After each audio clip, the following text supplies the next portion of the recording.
το γάρ ανακείμενος, εξήρε τους πόδας και προσετέθη προς τους πατέρας αυτούς. Τους λόγους αυτούς σεβασμιότατη Άγιοι Αρχιερείς, πανοσιολογιότατε Άγιε Πρώτε, πανοσιολογιότατη Άγιοι Υπουργούμενε, ετοιμότατε Κύριε Διοικητά, σεβαστοί μου πατέρες και αδελφοί μου αγαπητοί, τους λόγους αυτούς του στήλου της Ορθοδοξίας δανείζουμε την ώρα αυτή, όπως γράφει για την τελευταία του καθηγητού της ερήμου, του Μεγάλου Αντωνίου, δανείζουμε, επαναλαμβάνω, την ώρα αυτή για να αποτίσω φόρο τιμής και ευγνωμοσύνης εκ μέρους της αγιορητικής κοινωνίας, εκ μέρους του Αγίου Όρους του Άθου, αλλά και εκ μέρους ολοκλήρου της Ορθοδοξίας, της Ορθοδόξου Εκκλησίας μας, στον πολυσέβαστο γέροντα Μωυσή, ο οποίος άφησε την τελευταία του πνοή, Κυριακή των Αγίων Πατέρων της πρώτης Οικουμενικής Συνόδου.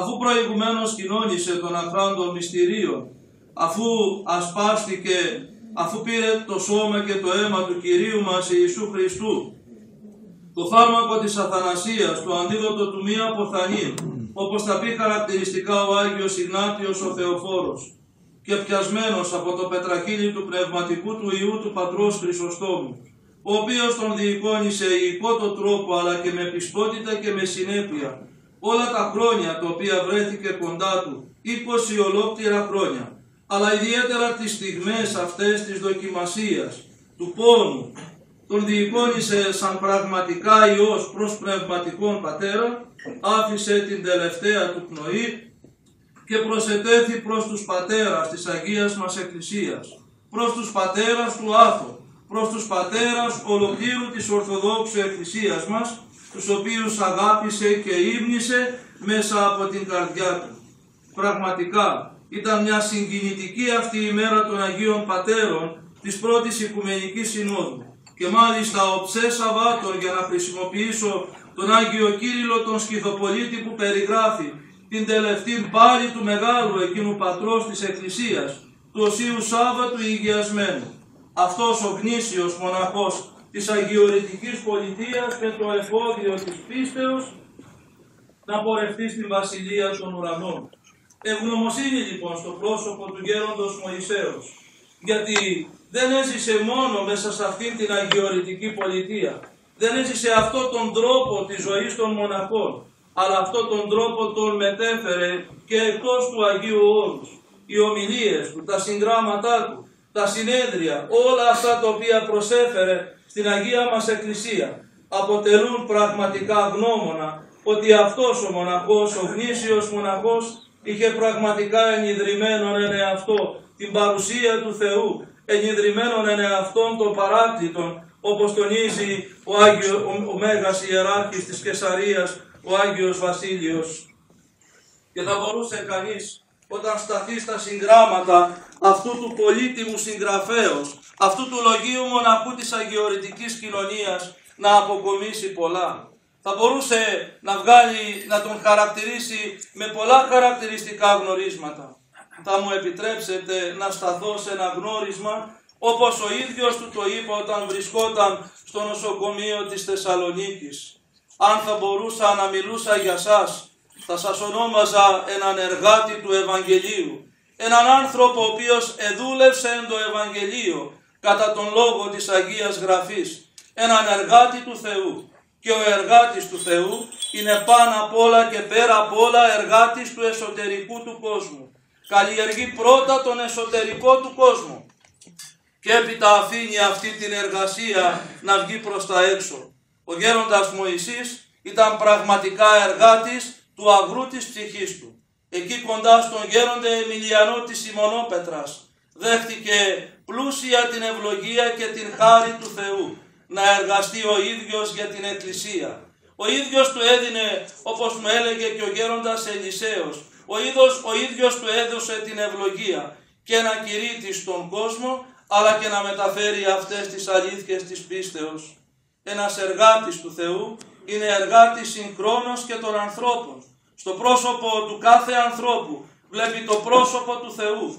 Βιώνει αυτό το οποίο τονίζουν οι πατέρες της Εκκλησίας.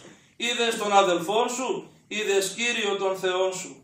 Και όποιον έβρισκε στον δρόμο του ο πατήρ Μωυσής, όποιον τον έστελνε ο Θεός κοντά του, προσπαθούσε να του μεταφέρει αυτόν τον τρόπο της πνευματικής εργασίας, να του μιλήσει για την προσευχή, να του αναφέρει την μετάνοια, να τον οδηγήσει στην Εκκλησία και ιδιαίτερα στα μυστήρια της Εκκλησίας. Δεν παρουσίαζε ποτέ τον εαυτό του. Θυμάμαι τα λόγια του, όταν τον ρώτησαν κάποτε σε ποιον πρέπει να απευθυνθεί ένα πρόσωπο του κόσμου προκειμένου να δεχθεί κάποιες συμβουλές, εκείνος με ηλαρό τρόπο του είπε: θα πάτε στον πνευματικό σας. Αυτός είναι για σας. Αυτό θα είναι το πρόσωπο το οποίο θα σας οδηγήσει στη σωτηρία. Δεν έκανε ο γέροντας ποτέ οπαδούς, δεν έκανε ποτέ ομάδες. Ζούσε μέσα στην Εκκλησία και προσπαθούσε με τον τρόπο τον οποίο του έδωσε ο Θεός να οδηγήσει πραγματικά τους χριστιανούς και σε όσους ζητούσαν την συμβουλή του στην αληθινή θεογνωσία και κυρίως να τους οδηγήσει στη μετάνοια και στην επιστροφή. Ένας εργάτης όμως δέχεται στη ζωή του και πλούσια την ευλογία του Θεού. Όπως ένας εργοδότης χαρίζει σε αυτούς οι οποίοι εργάζονται κοντά του πλούσια δώρα, έτσι και ο Θεός σε αυτόν τον ανιδιοτελή εργάτη του Ευαγγελίου του χάρισε και λόγο και γραφίδα αλλά και πολλά άλλα χαρίσματα. Και αυτά τα χαρίσματα και τον λόγο και την γραφίδα τα έθεσε όλα στην διακονία του Θεού. Ένας εργάτης όμως φαίνεται στις πιο δύσκολες στιγμές. Άλλωστε ο λαός μας λέει: ο καλός καραβοκύρης στην φουρτούνα φαίνεται. Και ο γέροντας Μωυσής έδειξε πως αξίζει πραγματικά, πως είναι ένας εργάτης του Ευαγγελίου στις δύσκολες στιγμές, στις φουρτούνες της ζωής, όταν τον επεσκέφθηκε από τη νεαρή ηλικία η ασθένεια. Πάντοτε στα χείλη του είχε τα λόγια του γέροντος Εμιλιανού: παιδί μου, η ασθένεια θα είναι αυτή η οποία θα σε ανεβάσει στον ουρανό. Γι' αυτό και ποτέ δεν βγήκε από τα χείλη του ένα παράπονο και ένας γογγισμός. Επαναλάμβανε πάντοτε τον λόγο του προφήτου Ιώβ, του δικαίου Ιώβ, του πατρός της υπομονής. Ως το Κυρίο έδοξε, ούτω και εγένετο ή το όνομα Κυρίου ευλογημένον. Έστρεφε πάντοτε τα μάτια της ψυχής του στην κυρά του Άθο, την υπεραγία Θεοτόκο, την οποία ύμνησε μέσα από τα σουφά του συγγράμματα και εκείνη παρακαλούσε να γίνεται για αυτόν του καύσωνος η Θεία Δρόσος της ξηρανθήσης καρδίας η θεώρητος ρανής. Αυτή ήταν η ζωή του γέροντος Μωυσέως. Μια ζωή πολυκύμαντη, μια ζωή γεμάτη από την παρουσία του Θεού, μια ζωή γεμάτη προσφορά. Ο γέροντας έφυγε από τον κόσμο αυτό για τη βασιλεία των ουρανών εν μέσω αγαπημένων του προσώπων και εν μέσω του αγαπημένου του υποτακτικού του πατρός Χρυσοστόμου.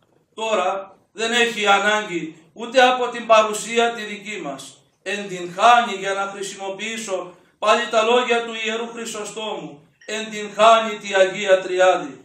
Σεβαστέ μας γέροντα, μας δίδαξες με τη συμπεριφορά σου, με το ήθος σου, με την διδασκαλία σου, με τον τρόπο ζωής σου, μας δίδαξες όμως ιδιαιτέρως με το οσιακό τέλος σου. Χωρίς κανείς να καταλάβει, άφησες την Αγία σου ψυχή να φτερουγήσει οψέ Σαββάτων στα χέρια των Αγίων Αγγέλων και θα μεταφερθεί στον θρόνο της Θείας Μεγαλοσύνης. Θυμάσαι κάποτε σου είπα, όταν μου έδινες διάφορες συμβουλές και υποθήκες και ιδιαίτερα την εβδομάδα της Βαΐοφόρου, όταν έφτασε στο ταπεινό επισκοπείο της Καστοριάς και ζήτησες εκεί να παραμείνεις και εκεί να αφήσεις την τελευταία σου πρωί και να μεταφερθείς από εκεί στη Βασιλεία των Ουρανών. Σου ζήτησα και σε παρακάλεσα, όταν θα βρεθείς στον θρόνο της Θείας Μεγαλοσύνης, να ρίξεις ένα βλέμμα και σε εμάς οι οποίοι παραμένουμε στην κοιλάδα αυτή του κλαθμόνος, στην μέλαινα και ζωφώδη θάλασσα της παρούσης ζωής. Μέχρι τώρα γέροντα έβλεπες προς τον ουρανό. Μέχρι τώρα ύψωνες τα χέρια σου προς τον ουρανό. Τώρα γέροντα από τον ουρανό να κοιτάς προς τη γη.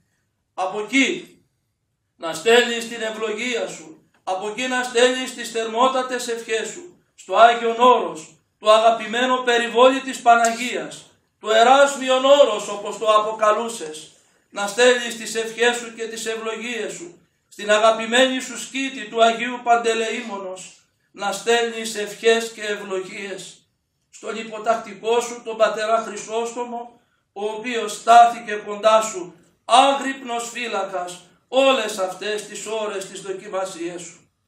Να μην ξεχάσεις ούτε τους φίλους σου τους επισκόπους που ήρθαν σήμερα εδώ να συμπροσευχηθούν μαζί με την αγιορητική κοινωνία, ούτε τους φίλους σου τους καθηγουμένους, οι οποίοι πάντοτε σε τιμούσαν με πολύ σεβασμό στο σεπτό πρόσωπό σου.